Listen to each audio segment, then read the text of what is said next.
اب ہم رافضیت کا فیض بیان کر رہے ہیں. فیض جی جی نئی چیز ہے. جی بالکل. اچھا. یہ جتنے بھی اہل سنت کے ہاں. ہمارے اکابرین ہیں، محدثین ہیں، مفسرین ہیں، سیرت نگار ہیں، مورخین ہیں، علم کے جس درجے میں، متکلمین بھی، ان سب کو رافضیت کے خزانوں سے فیض ملا ہے، وہ بھی علم کا اور دین کا. اچھا. ہاں جی، یہ میں نے اسی لیے تحقیق کی ہے. یہ 2 جلدوں کے اندر میری کتاب ہے. صحاح ستہ کے روات پر میں نے جائزہ لیا ہے قبلہ. بخاری، مسلم، نسائی، ترمذی، ابو داؤد اور ابن ماجہ وغیرہ، ان میں 16,000 احادیث ایسی ہیں جن کے راوی رافضی ہیں اور غالی شیعہ ہیں.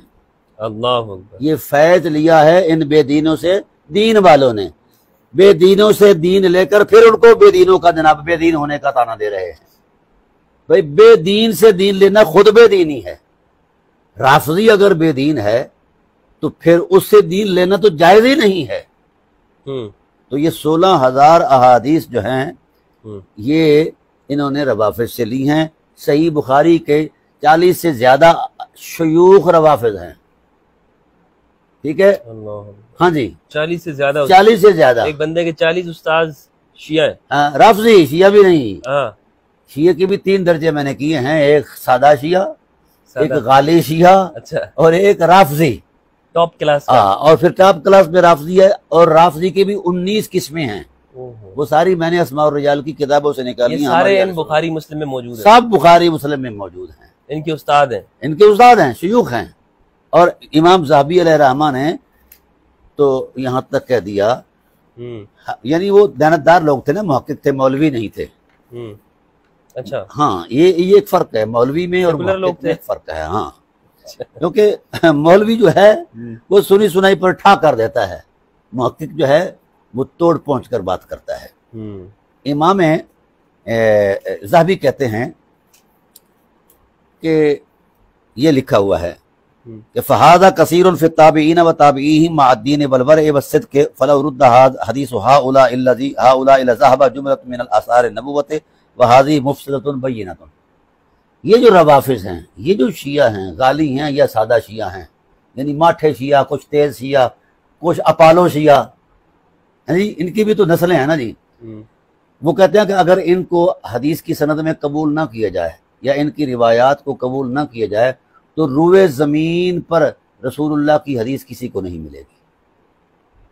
اب 16,000 احادیث جو ہیں یہ صرف صحاح ستہ کی روافض کی خیرات ہے، شیعوں کی خیرات ہے.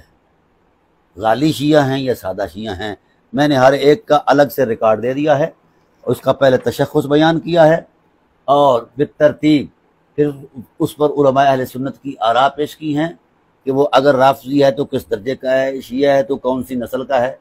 یہ ساری چیزیں میں نے بیان کر کے پھر کس راوی کی حدیث کے کس مصدر میں کتنی روایتیں ہیں وہ بیان کی ہیں. پھر اس کے بعد میں نے دوسری جلد کے اندر بحمد اللہ تعالیٰ قبلہ مفتی صاحب میں نے وہ تمام روایات نکال کر رکھ دی ہیں. یہ 16,000 احادیث کا ریکارڈ ہے.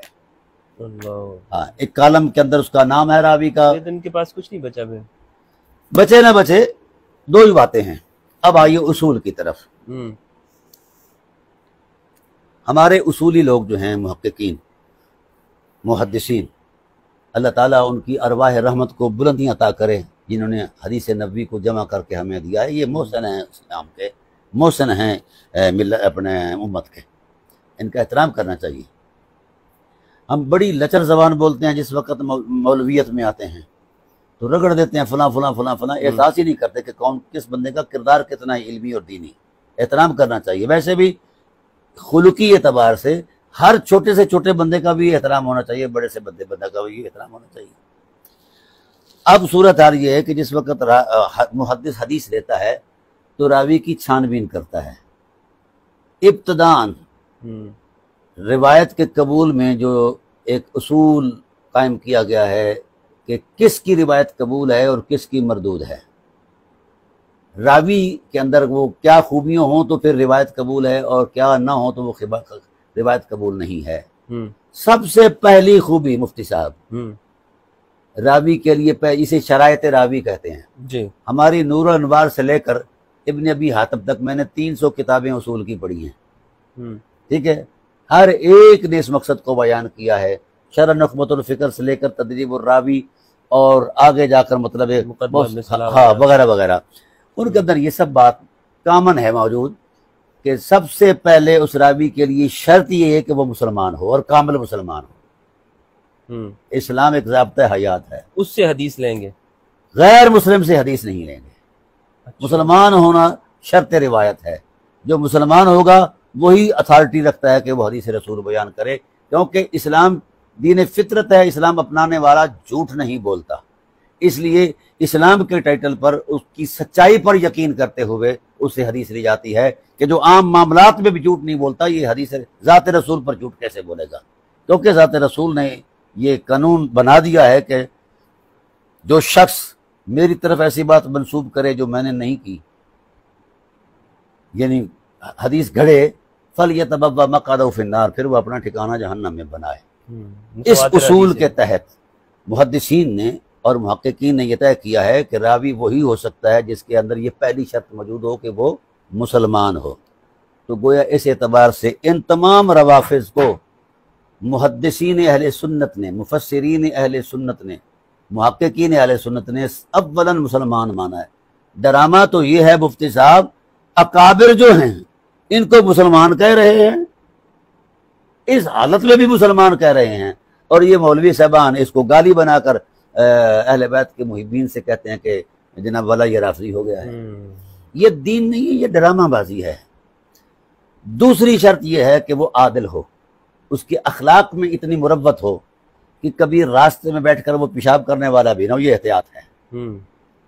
اور پھر کبیرہ سے وہ مکمل اجتناب اس نے کیا ہوا ہو، صغائر پر اصرار نہ کرتا ہو، اس کے اخلاق کی حرمت اتنی ہو کہ اس کے وجود سے اخلاق کی خوشبو آتی ہو. کیوں؟ حدیث رسول کا مقام یہی ہے کہ وہ اس راستے سے آئے جو راستے پاکیزہ ہیں اخلاق کے اعتبار سے. اور پھر تیسری شرط جو ہے عاقل ہونا، اس کا عقل بھی کامل ہو. ماتوبہ سے یا جناب والا فاطر العقل سے، مجنون سے، سبی سے جو چھوٹا ہے بالکل، اس سے اس لیے نہیں لیتے کہ وہ حدیث سمجھنے کا فہم ہی نہیں رکھتا. کامل العقل ہونا حدیث کے فہم کے لیے ضروری ہے. ٹھیک ہے، یہ بھی شرط روایت ہے. 3 ہو گئیں. یعنی پہلی شرط اسلام، دوسری شرط عقل، تیسری شرط عدالت، چوتھی شرط وہ ضابط ہو، تام الضبط ہو، کہ ایک ایک حرف کو کاملاً سنا ہو، اس کی حیات ترکیبیہ کو جانتا ہو، فہم رکھتا ہو، اس کے مضمون کو، مفہوم کو وہ محفوظ رکھتا ہو. پھر اصلاً اس پر یعنی جو اصولی شرط لگائی کہ جب سے اس نے سنی ہے حدیث ادائے روایت تک، یعنی آگے کنوے کرنے تک، خواب 100 سال کا عرصہ گزر گیا ہے، ایک لمحہ کے لیے بھی اس حدیث کے خلاف اس نے زندگی میں کبھی عمل نہ کیا ہو. یہ 20 چھلنیاں ہیں جو ان معیارات سے گزرتا ہے. وہ صرف ہوگا کوئی، ہاں وہی عرض کر رہا ہوں، جو ان معیارات سے گزرتا ہے وہ تو غوث کتب ابدال ہوتا ہے. بہت بڑی شخصیت ہے اس کی روحانی ہے، کیونکہ یہ سارے معمولات بہت بڑی عظمت کہ اس نے زندگی میں کبھی کبیرہ نہ کیا ہو، ہاں، اور صغائر پر اصرار نہ کرتا ہو. اللہ کا ولی ہے بھائی، عجیب ولی ہے. تو اب ڈرامہ دیکھو، 60,000 سے زائد روات میں نے تلاش کیے ہیں. 60,000 سے زائد. ہمارے جو کتب تفسیر ہیں اس کے اندر جو روات ہیں، کتب سیرت جو ہیں اس کے اندر بھی ہیں، کتب تاریخ کے اندر بھی جو روات ہیں، وہ سارے رافضی ہیں، شیعہ ہیں. 60,000 سے زائد. یہ تو ابھی جو جائزہ میرے سامنے پڑا ہے یہ تو صرف سیاستہ کا جائزہ ہے. اور یہ ہمارے فقہا، ہمارے محققین تو ان کو حدیث کی کتابیں نہیں مانتے. وہ کہتے ہیں یہ فقہ شافی پر لکھا ہوا ایک مرتب مجموعہ ہے اور ان کی فقہ پر دیے گئے دلائل ہیں. مان لیا کہ یہ حدیث ہی ہے، کیونکہ ہم پڑھتے پڑھاتے ہیں، حدیث کی کتابیں مانتے ہیں. لیکن ان میں 16,000 احادیث ایسی ہیں جو روافظ سے آئی ہیں. اب اگر رافضیت کوئی پلیدی ہے تو یہ 16 یعنی پھر وہ سیاستہ ساری پلید ہو گئی. اب میں ان غیور مفتیوں سے کہوں گا جو بڑے بازو لہرا کر جناب والا محبان اہل بیت نبوت پر برستے ہیں، کبھی رافضی کہتے ہیں. پہلے یہ گالی دیتے تھے تفضیلی ہونے کی، تو وہ برداشت کر لی گئی، تو کوئی مسئلہ نہیں، کوئی فضیلت علی کا قائل ہے. پھر وہاں ان کا ٹھہراؤ نہیں ہوا، پھر انہوں نے گالی کو مزید سخت کیا، تفضیلی کو پھر شیعہ کہہ دیا، پھر مزید کسی کی محبت دیکھی تو کہا یہ شیعہ بھی نہیں غالی شیعہ ہے۔ اب ان کی جو سپرلیٹو ڈگری ہے وہ رافضی ہے، ٹھیک ہے۔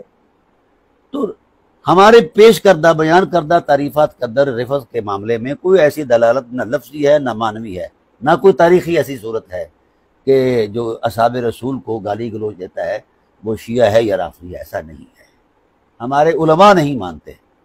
جو شیعہ اس معنی میں تو پھر اچھا کام ہو گیا جب اللہ کے ولیوں سے انہوں نے اہل سنت جی میں نے پہلے ہی آپ سے کہا تھا کہ انہوں نے روافض سے فیض لیا ہے، روافض ان کے مرشد ہیں مولویوں کے۔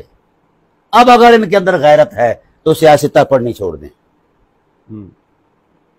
پڑھانی چھوڑ دیں، کیوں کہ ان کے نقطہ نظر کے مطابق رافضیت ایک پلیدی ہے، بالکل ٹھیک ہے۔ تو پلید بندے سے پاکی کا تو کوئی تصور ہی کام نہیں کر سکتا، تو پھر رسول لے رہے ہیں۔ ہاں اگر ان میں مزید غیرت ہے تو کم از کم یہ سیاستہ ہی پاک کر لیں، یا تو یہ روایات نکال دیں۔ اور مفتی صاحب حیرت والی بات یہ ہے کہ جتنی روایات میں نے نقل کی ہیں وہ ساری معمول بہا ہیں، جن پر حنفیت، شافیت، مالکیت کا مدار ہے۔ اب یہ چاروں مذاہب چیلنج ہو گئے ہیں۔ اگر رافضیت کو ہم کافر کہتے ہیں تو بھائی بدلنا ہوگا اپنے آپ کو، یا تو ان کو گلے سے لگانا ہوگا یا دل سے ذہن سے نکالنا ہوگا اور حدیث و سنت میں یا تو سیاستہ سے ہاتھ اٹھانا ہوگا۔ ہاں بالکل، سیاستہ سے تو یہ تو 200 راوی ہیں نا، وہ کافر کہنے سے چپ، یہ تو 200 تقریباً راوی ہے نا جی۔ سیاح کے علاوہ جو احادیث ہیں، یعنی ستہ تو سیاح صرف 70 کتابیں پڑھائی جاتی ہیں، 50 سے زیادہ سیاح ہیں، ان میں نہ جانے کتنے ہیں، پھر معاجم ہیں، مسانید ہیں، پھر کئی اصناف کتب ہیں جن پر لاکھوں حدیث کا ذخیرہ ہے، اور ان میں یہ سارے موجود ہیں، ٹھیک ہے۔ تو مولا کائنات سے قلبی تعلق جو ہے، لگاؤ جو ہے، شغف جو ہے، یا ان کی ذات میں کھو جانا جو ہے، یا ان کے ساتھ سرشار ہونا ہے ان کے ذکر فکر سے، یہ مذہب سے تعلق نہیں رکھتا، یہ تو فطرت سے تعلق رکھتا ہے۔ اور اس ٹائٹل پر سب سے پہلا امام رافضیوں کا، سب سے پہلا امام شیعوں کا، جو مولا کائنات کو اس ٹائٹل پر دیکھتا ہے، سب سے مقدم سمجھتا ہے، اسے عبداللہ ابن مسعود فقیہ امت کہتے ہیں، اور ان کی جماعت ہے پوری صحابہ کی۔ یہ شیعت ہے، یہ شیعت ہے، عبداللہ ابن مسعود، عبداللہ ابن مسعود اس تعریف کے مطابق۔ حالانکہ ان کی مرویات ہٹا دی جائیں تو حنفیت دھڑام سے گر جائے گی۔ ہاں جی، یہ حنفی چوڑے کیوں ہیں؟ عبداللہ ابن مسعود پہ وجہ عبداللہ ابن مسعود، وجہ یہ ہے کہ وہ صرف محدث نہیں تھے، وہ فقیہ بھی تھے۔ تو ضابطہ یہ بنایا گیا ہے کہ اگر فقیہ اور غیر فقیہ کی روایات میں تعارض پیدا ہو جائے تو ترجیح فقیہ کی روایت کو، کیونکہ فقیہ کا فہم زیادہ ہوتا ہے عام راوی سے، یہ ضابطہ ہمارے اصول فقہ کا۔ تو میری جان، اب عبداللہ ابن مسعود جو ہے وہ سب سے بڑے تفضیلی تھے۔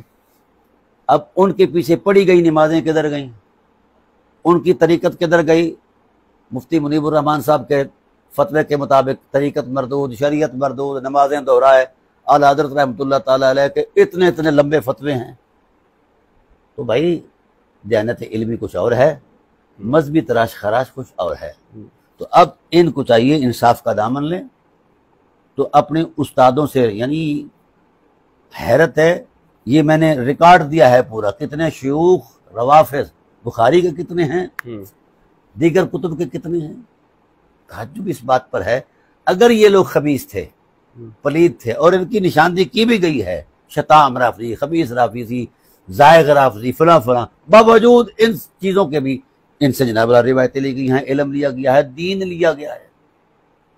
تو بھئی اب دو باتوں میں ایک بات ضرور ہے، یا تو یہ حدیثیں نکال کر پھینک دیں، یا سیاستہ جلا دیں، یا یہ راوی نکال کر کرائے پر راوی لے آئے، میں مان لوں گا۔ کہاں سے لائیں گے یہ؟ ہاں جی، یعنی اخبار اشتہار دے دیں، یہ ہمارے خطائی بھائی یا جتنے جن کو آج کل بڑی تکلیف ہے، رافضی کی رٹ لگاتے ہیں، ڈھول بجاتے ہیں، اور ہر ایک ہمارے بڑے بڑے بزرگوں کے ساتھ انہوں نے بدماشیاں کی ہیں۔ سید ریاض احمد شاہ صاحب، جنہوں نے اہل سنت میں 30 سال گزارے اور ایک شناخت دی، مولانا ڈاکٹر طاہر القادری صاحب، جنہوں نے روئے زمین پر اہل سنت کا کٹا ہوا ناک لگایا، سید عبد القادر شاہ صاحب، سید عرفان مشہدی صاحب، سید منور حسین شاہ صاحب، اور شیخ الاسلام قبلہ سید پیر انور حسین شاہ صاحب سدرہ شریف والے،